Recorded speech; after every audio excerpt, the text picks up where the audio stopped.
Hello and welcome to Unacademy. Welcome to another session of our NCERT Fundamentals, where today we bring for you a very important topic for the portion of geography. Now today we are going to discuss about plate tectonics. Now not only does it form the basis of the entire portion of geomorphology, but when we talk about the sheer importance, be it for the prelims or the mains examination, that is very instrumental chapter and it will help you score an easy marks, be it in the prelims or the mains. So we are going to discuss in this particular session the ins and outs of the plate tectonics, the basic concept about the aspect of plate tectonics, and at the end of it, we are also going to have a discussion for a previous year question and talk about how to create answers if questions are asked from this particular topic. Now, without further ado, let us initiate the discussion. But before that, a couple of important announcements. Now we have launched a 15-month subscription program at special rate of 24,999. Now this is a special offer for all of you serious candidates who want to clear the examination, because we understand that for clearing the examination, it is not a kind of a periodic sense that only 12 months or 6 months. You need a longer time period to prepare and go for a comprehensive preparation.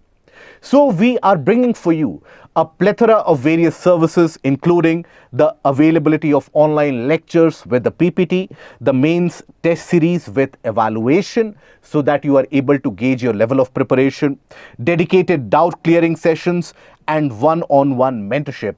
That is also something that we are going to ensure there. So do avail this offer. That offer ends today. Now, the month of July and the July optional carnival, that is something which is again a very important opportunity for all of you, because the preparation of mains examination is incomplete without the optional. So whichever optional that you like, we are offering a series of various different optional subjects, and those optional subjects you can avail at a very easy price as of now. Due to that July carnival, you can use the code MJOPT and avail maximum discount possible. For the first time on Unacademy Platform, we have launched optional programs for history and geography. So if you are interested in any of these optionals, it is the right time to avail and enroll for the optional programs.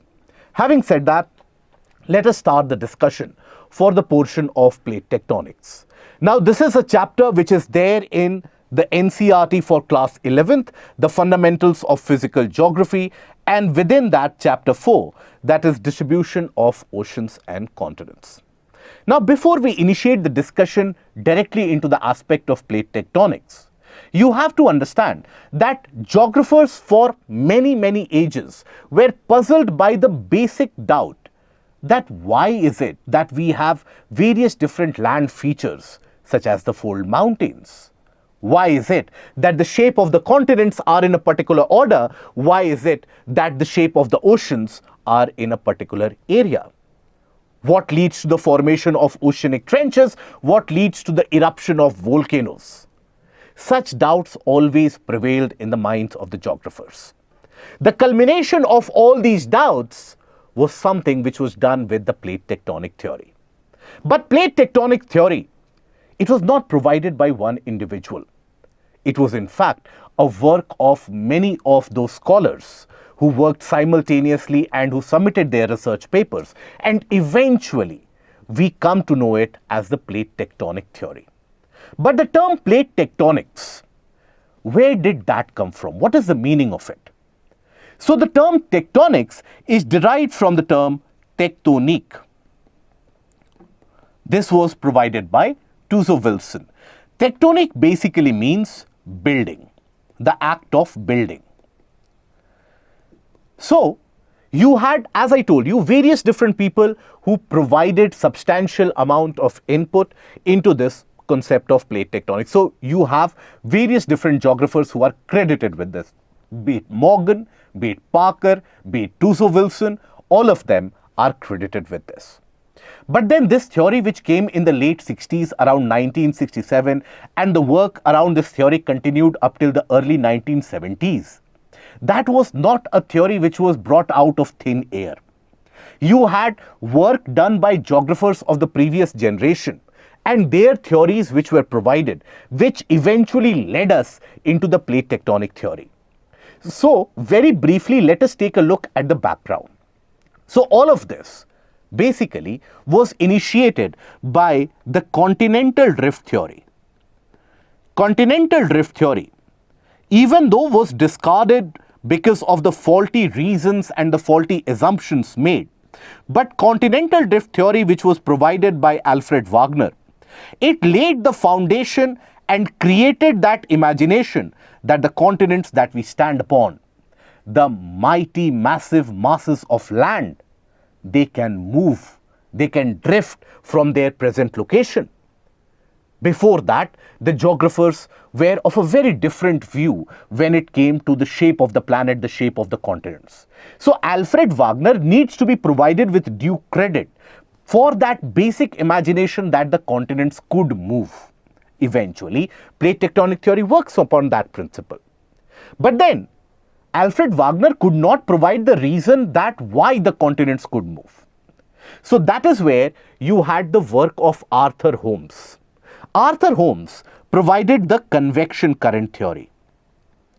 And Arthur Holmes basically postulated that within the region of the mantle, the heat which is present, partly the residual heat and also the heat generated due to external pressure of the planet's surface and also the presence of radioactive materials, that heat would be transmitted from the interior portion to the external part of the planet Earth in the form of convection current. And it would be that convection current present in the interior which would eventually lead to the movement of the land masses, volcanic eruptions, etc. While that could not explain completely all the various different land features that we have, all the present phenomena that we observe, but nonetheless, it was very instrumental in providing the basis for the movement. So, convection current theory by Arthur Holmes had its role played in terms of determining and talking about why the movement can happen. And eventually, another theory which needs to be credited is the seafloor spreading theory, which was provided by Harry Hess. Harry Hess, who was an American naval expeditioner, he studied the ocean bottom, and there he observed that how newer crust can be created and the existing land masses can be pushed away. So, seafloor spreading theory by Harry Hess, that was also instrumental. So, the entire basis of plate tectonics lies on the foundation pillars by these three individuals and these three theories.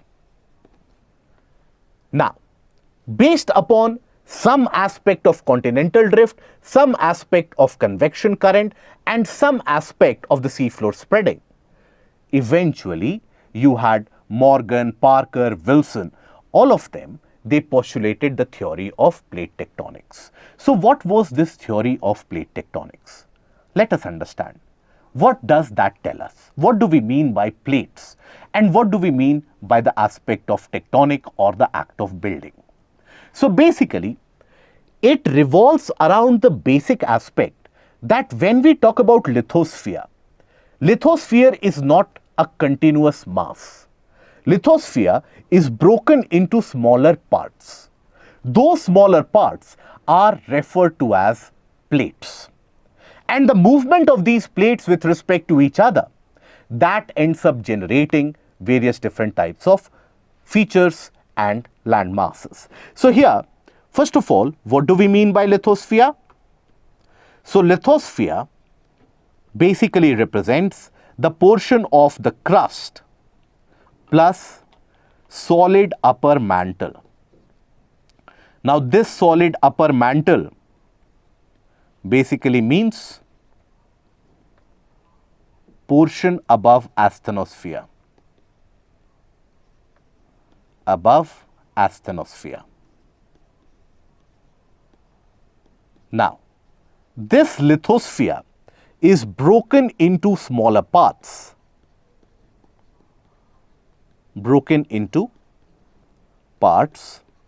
and these parts are what we refer to as plates. Okay?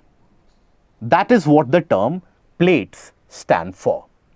Now, these plates end up moving with respect to each other. Why? Because of the convection current which is generated in the interior. That is something which was provided by Arthur Holmes way back around 1918 to 1920. So that concept was utilized. So these plates move with respect to each other.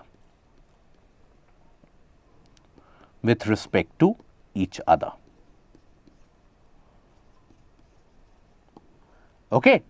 And as these plates move with respect to each other, they lead to various different continents moving away from each other or towards each other, convergence, divergence, etc. And that gives rise to the various different landforms. But where do these plates move? So these plates move above the asthenosphere, move above the semi-solid or the semi-molten asthenosphere or semi-molten asthenosphere.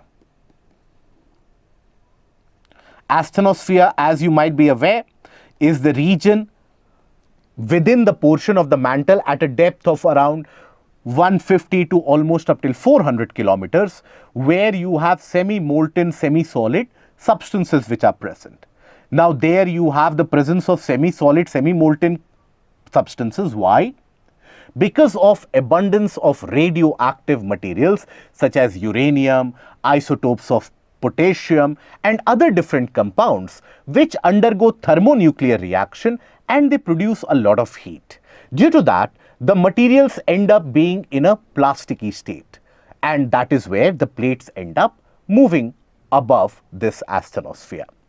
Now here, when we talk about these plates are of varying sizes. They will include the crustal portion, the portion of the crust that we live upon, the crust, the top thinnermost portion across the interior of the planet Earth. That crustal portion is very much included in these plates. Now, based upon the size, the plates are divided into major plates and minor plates. That is how the plates are divided. So basically, when we talk about these plates, the classification can be into two types, mostly based upon the size. You have the major plates and the minor plates. Now, what are the major plates? If you take a look at the image here, the major plates, for example, the North American plate, the South American plate, African plate, Eurasian plate, then Antarctic plate, Pacific plate, and even the Indo-Australian plate is considered to be a major plate, right? Based upon the size here. Now here you will find a bifurcation into the Indian and the Australian plate. That is basically a new breakage which is happening in the Indo-Australian plate, but we still consider the Indo-Australian plate as a major plate. It will in the near time future end up breaking into two, but as of now it is still considered to be a major plate. Now in all these major plates you will observe that all of them, other than the Pacific plate, all of them will consist of both continental as well as oceanic crust, right? So that will be an important key component here. So in the major plates, you can have that listing of them. So here, all of them have both continental and oceanic crust. Continental and oceanic crust, right? Except the Pacific plate. Pacific plate is the only major plate where you will only have the oceanic crust, right? Only oceanic crust, no continental crust. Why is that important and relevant? Because what kind of crust is present ends up determining the different properties which will happen once there is, let's suppose, the convergence of the plates. Once, let's suppose, these plates collide. So that is where you will have the utility of the continental and the oceanic crust. And along with the major plates, across the world you have many of the smaller plate margins. They are known as the minor plates. Example, you can have the Cocos plate, then you can have the Nazca plate, then let's suppose Juan de Fuca plate. All of these are basically the minor plates. The Philippine Sea plate. Now out of these, almost all of them are completely oceanic. You have the minor Burmese plate, which is continental as well as oceanic. You can have the minor Amur plate.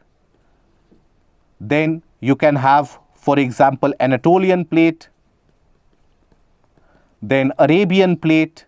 You can have multiple of these. You actually have many of these minor plates. Nubian plate, Caroline Sea plate. So there are many of these minor plates. Do you need to learn all of these minor plates? No. Just have an idea about a few of them. Remaining, the major plates you need to understand. Now, these plates end up interacting with each other. Why? Why do these plates move? These plates will move because of the convection current which is present in the interior. So, plate movement. That is the entire crux of the plate tectonics, that these plates are able to move with respect to each other. So, when we talk about plate movement, why do they move? Because of convection current in the interior. Why do you have the convection current in the interior? That is basically because of what? Two factors.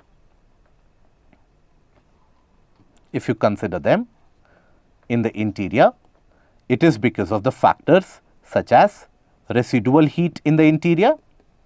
Residual heat is what? The heat which has been trapped in the interior ever since the time of formation of Earth. While the Earth was forming and cooling down from the surface inwards, you had a lot of heat which was trapped. That is the heat that we refer to as the residual heat. Then basically, you also had the case of the heat generated by the radioactive materials. Generated by radioactive materials.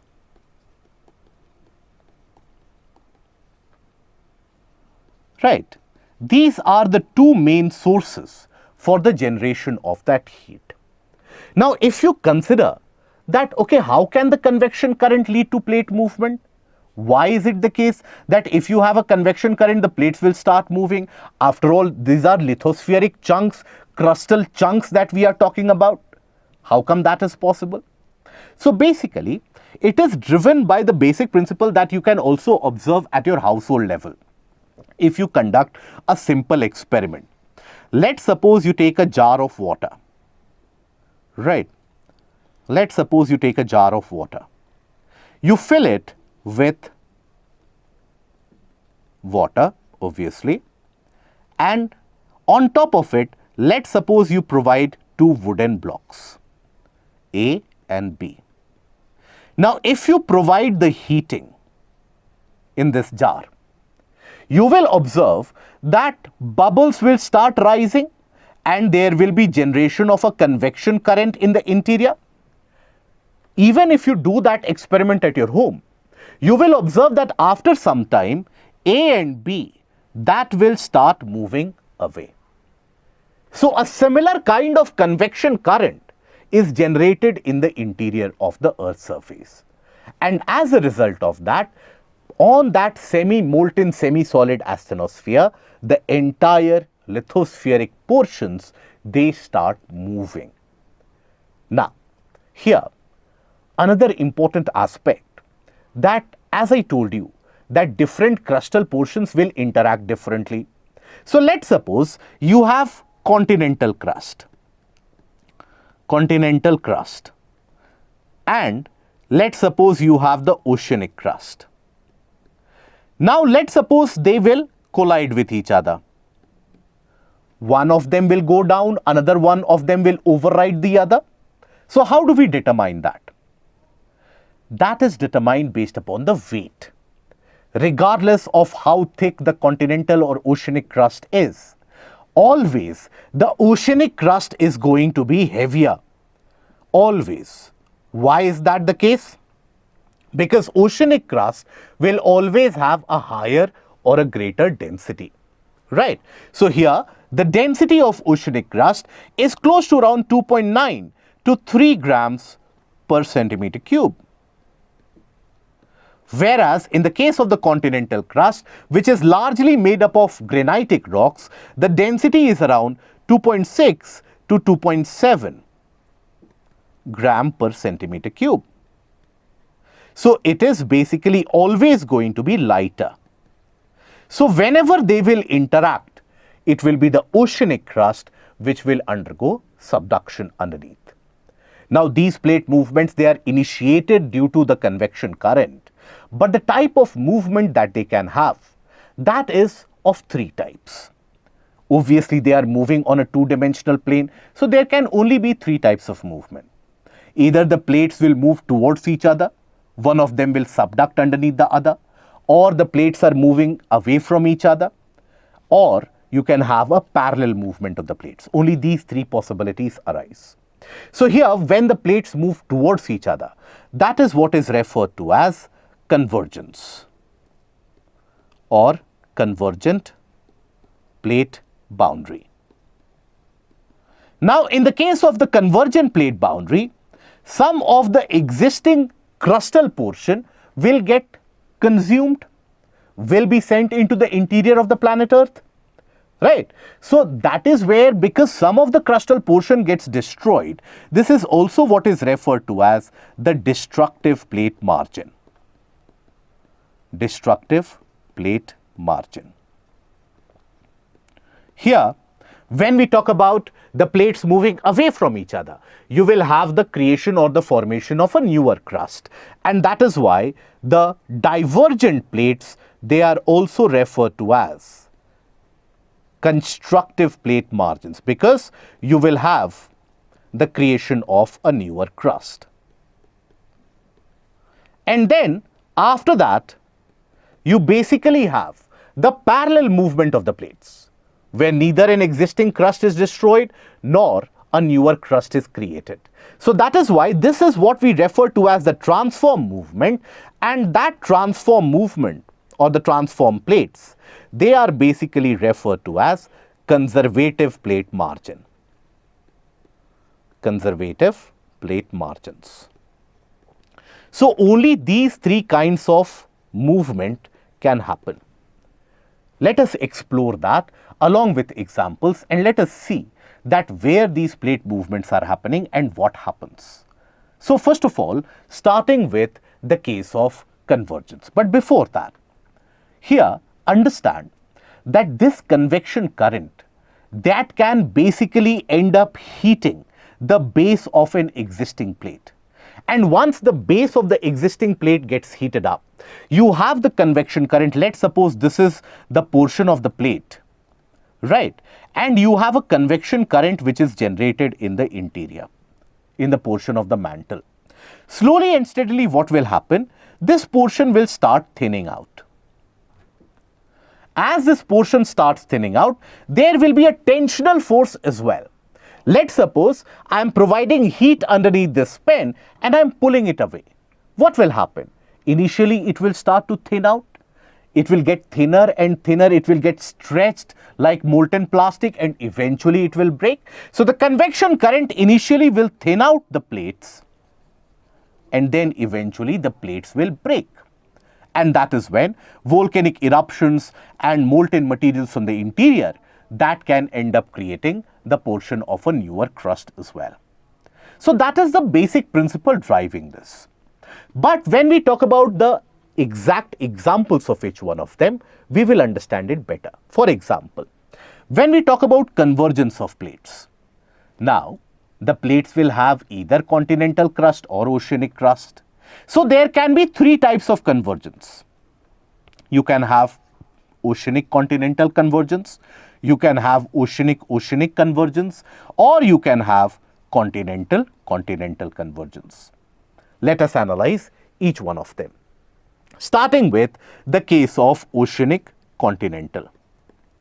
Here we take the example of the Nazca plate, which is a minor plate, along with the South American plate. Now South American plate is moving westwards. It is overriding the Nazca plate. So that is where convergence is happening.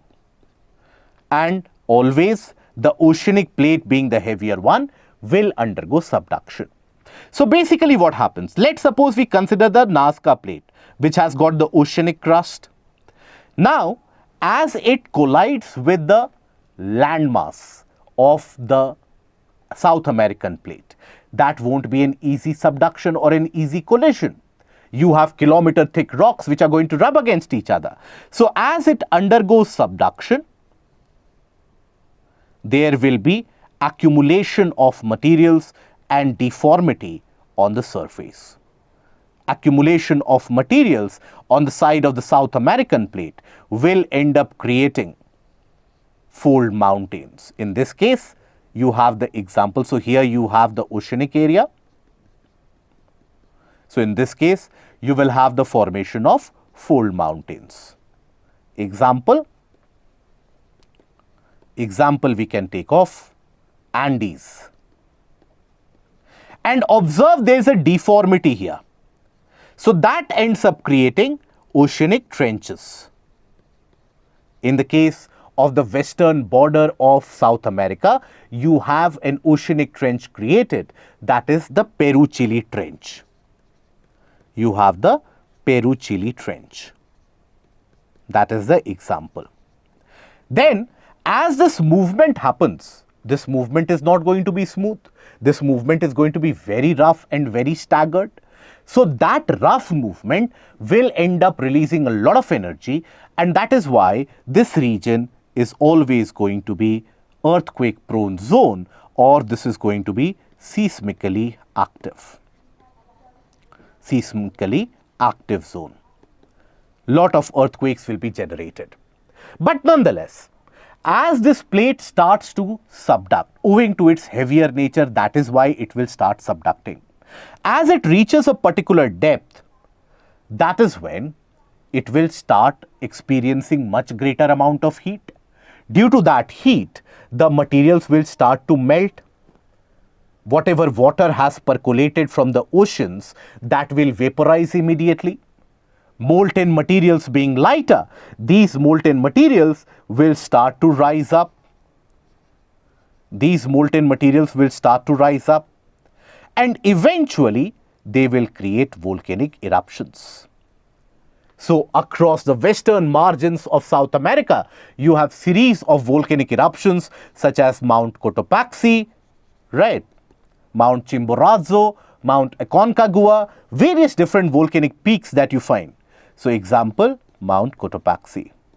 As long as the subduction will continue, the volcanic eruptions will end up continuing as well. So that is the case of oceanic continental convergence. Now you also have what we refer to as the oceanic convergence. Here, take the example of Pacific plate and the Philippine Sea plate. Now both of them are oceanic in nature. Right. Now, which one will subduct? In the case of oceanic continental, it was very easy that oceanic plate has got a higher density, so it will undergo subduction. When both the plates are oceanic in nature, always the older plate is going to be heavier. Why? Because let's suppose when we talk about the Pacific, it has been created many hundreds of millions of years earlier as compared to the Philippine Sea plate. So as a consequence of that, the older plate over a period of time experiences lot of deposits, lot of oxide formations, mineral concretions, and that makes the older plate heavier. So always the older plate will undergo subduction. So when that convergence will happen, how will that look like? So here let's suppose this is the Pacific plate, it will undergo subduction. So as it undergoes subduction, thereby deformity will be there on the other plate also. The other plate will get deformed. But here fold mountains won't get created. Why? Because unlike the continental crust, this oceanic crust is not thick enough for materials to be accumulated and leading to the formation of fold mountains. So here fold mountain formation won't be observed. But here you will also observe the trench formation. Example, Mariana Trench in the boundary between the Pacific and the Philippine Sea Plate. That is where you have the Mariana Trench, the deepest oceanic trench across the world. Then this will also be seismically active because the movement will not be smooth. So seismically active or a seismic zone. That is why Philippines experiences lot of earthquakes. So this is a seismic zone. And then here also, as is the previous case, when you have that plate undergoing subduction, as the plate goes down, it will experience higher temperature, materials will melt, and these materials will rise up, leading to underwater volcanic eruption. Slowly and steadily, as the volcanic eruption will continue to happen, the size of the volcano will come above the sea level. And that is what creates the formation of islands. That is the reason why the region of Indonesia and Philippines, they have thousands of islands. Because of the oceanic convergence, you have these eruptions and volcanic islands getting created. As long as the subduction continues, volcanoes will happen. The moment that subduction stops, volcanic eruption will stop. Then you have another type of convergence, that is the continental convergence. Here you can take the example of Indian plate and Eurasian plate. Now in this case, when we talk about the Indian and the Eurasian plate, now both of them are going to be light. Comparatively, Indian plate is slightly heavier. So there will be very little amount of subduction, but rather there will be accumulation of materials on both sides, leading to the formation of fold mountains. Simultaneously, very little amount of Indian plate will undergo subduction, but here you will have significant crustal thickening. Materials will get compressed and you will have thickened crust. Lot of accumulated materials, the normal igneous and sedimentary rocks will get converted into metamorphic rocks. So here you will have the formation of fold mountains. This will also be seismically very active because any movement across any of these plates will immediately trigger earthquakes. Example, Himalayas. But here you won't have volcanic eruption. Why? Because the crust is so thick, and here the molten materials are not in that great supply as compared to the oceanic convergence. That is why in continental convergence, you don't experience volcanic eruption. Now here, if you observe this, this is the earthquake map of the world. Now these seismically active zones, majority of them, be it the Mediterranean region or the Himalayan region, that indicates seismic zones because of continental convergence, be it the region of Indonesia, Philippines, and the entire region around Pacific, what is known as the Pacific Ring of Fire. Here there is convergence of the Pacific plate, and that is something which is substantiated when you take a look at the volcanic distribution of the world. You will observe that majority of the volcanoes are to be found at the region of oceanic convergence. Observe here, you have continental convergence, no volcano is there. Here you have oceanic convergence. You basically have a series of volcanoes all across the region of Pacific. This is the reason why the entire zone around the Pacific is also what is referred to as the circum-Pacific ring or the Pacific Ring of Fire because of seismically active events and also because of volcanic eruptions all around. Now, what happens when the plates tend to move apart? When the plates are moving apart, it is because of the convection current in the interior. So observe with the series of these images that initially what will happen? Initially, there will be that convection current will provide that heat. That heat can lead to the uprising of the landmass, creation of a plateau region where many of the times suddenly the landmass rises up, but it develops long cracks because the land surface, it is not like a rubber piece that you can extend or expand like anything. It will develop cracks, it will develop fissures. But after that, observe as the continental crust starts pulling itself away. There is development of rift valleys, something which is happening in Eastern Africa right now. Eastern Africa, as we speak, is breaking into two because of this divergence. And that is why across the eastern portion of Africa, you have the development of a large rift valley. But as this divergence further continues, you will have the thinning of the crustal portion. Remember, I told you that because of the convection current, the crustal portion or the plate starts to thin out. So you have the thinning of that. And that is where water from the surrounding seas enters and creates a shallow sea. Red Sea is the ideal example because at one point of time, Arabian Peninsula, which constitutes the Arabian Plate, was joined with the region of Africa. But because of divergence, they have moved apart and there the water has entered, forming the Red Sea and the Gulf of Aden. As the divergence will continue, that will lead to formation of mid-oceanic ridges and creation of an ocean. Atlantic Ocean is a resultant of this kind of a divergence. So that is the case of divergence of plates. It creates many times you have these volcanic eruptions being able to create some islands also. For example, as the Atlantic Ocean is expanding because of the movement of the plates, North American plate is moving away from Eurasian plate, there is that mid-Atlantic ridge. On that mid-Atlantic ridge, because of volcanic action, you have the formation of Iceland. Iceland is basically an island created at the region of divergence.